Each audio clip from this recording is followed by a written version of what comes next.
Hi, great people.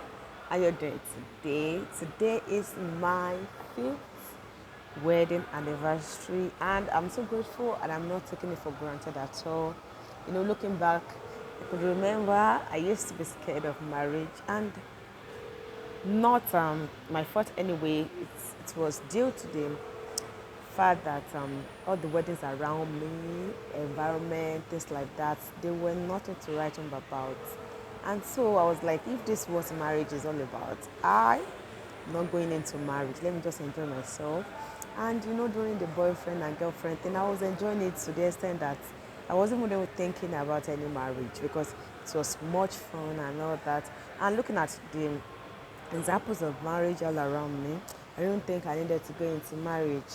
And guess what? And here comes uncle said, okay, it's time, we need to get married. I was scared, like, no, it's not possible. I told two important two people in my life, that's a person of my brother, that's Minister Femi Adeleke, and First Lady, my mentor. And they were like, oh, they were so excited for me that, wow, the congrats. I was like, I expected you people to say no and tell this guy that, no, she's not ready, she's too small for that.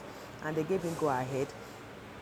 And just because I went into marriage with like so much force that whatever it's going to take, that's what I'm going to give to it. That this one must work. I went into marriage with that, that mindset that whatever it's going to take is going to work. That I don't want my marriage to look like what I've been seeing in my environment and from my childhood and my parents, and you know, examples. And guess what? Went into marriage, and I noticed that the person I got married to is a peaceful person, and he doesn't like wahala, just like me. I love to be peace, to be at peace. I don't like stress as I am. I hate stress, and just like I met my kind of person. And it wasn't that we don't face challenges in our marriage, just because of the mindset that I want peace, he wants peace. We always find a common ground to undo issues. Most things that most couples fight about, we don't fight about it. When we notice that a conversation or something is getting to an argument, because I hate noise, I don't like it, I hate fights, I hate argument, he hates the same thing. Just like we have same interest. Is it that I keep quiet or he does? And so we just notice that the whole thing died down. Maybe later when we are in good mood or something, we now talk about it. Yes. So sisters or ladies, when it's all the time you want to win, you have a winning that no, I must win. It has to be my, all the time you want to be the one in charge. It won't work. Just find a common ground. It's a win-win something. And I've learned so much to be patient. I've learned to adapt to so many things in marriage.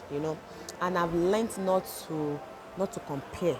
I don't compare my husband. I don't compare my home. I don't compare anybody. I just enjoy my life. I just want to enjoy my life.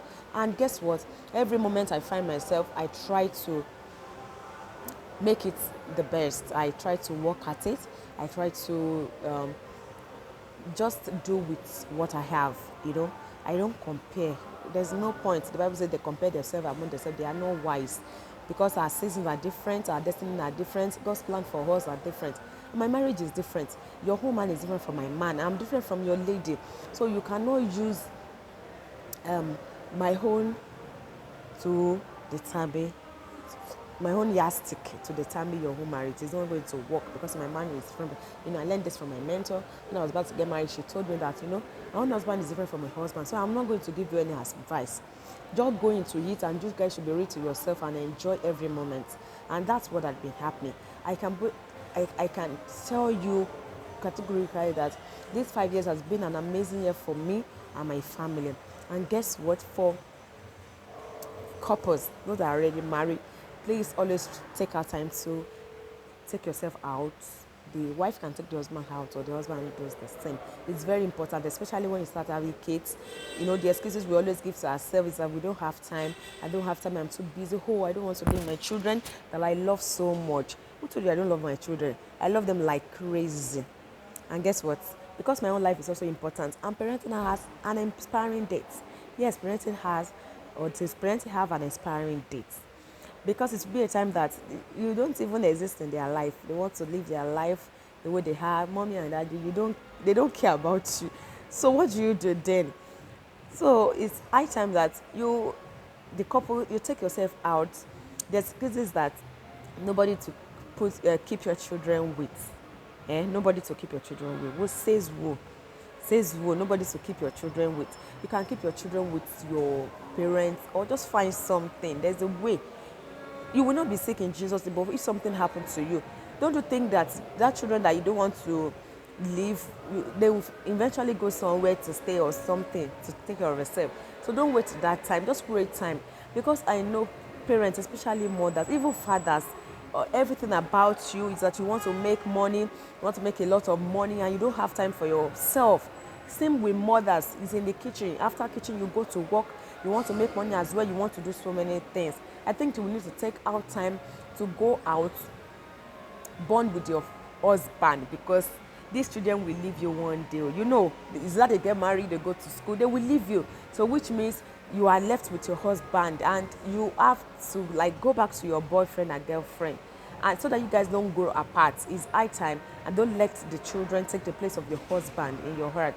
Set the boundary. Yes, let them know your husband is your husband, and that, you know, let them know. Just set that boundaries and let them know. It's very important. So take yourself out, communicate, bond, play, and just together express a new environment that you don't have to think about what to cook, because for me it's a wonderful job that stress me so much. Think about what to cook, especially this season that everybody is at home. Think about what to cook in the morning, afternoon, and night. And this time for me, it's like for 2 days I've not thought about what to cook, and that nobody is disturbing me. Mommy, why are you resting? Why are you doing all those things? I'm so relaxed. And I think this thing is not expensive. It's not until you travel out of the country. I'm in Nigeria, I'm in Lagos, even mainland at that. There are so many beautiful places that you can go with your spouse and spend much time together. So that's my journey so far. And I'm going to advise parents that, and even couples to be, or newly wedded couple, that they should put out time out with their spouse and all that. So, till I come your way again, I'm still flexing and I'm still enjoying my 50th anniversary. Bye.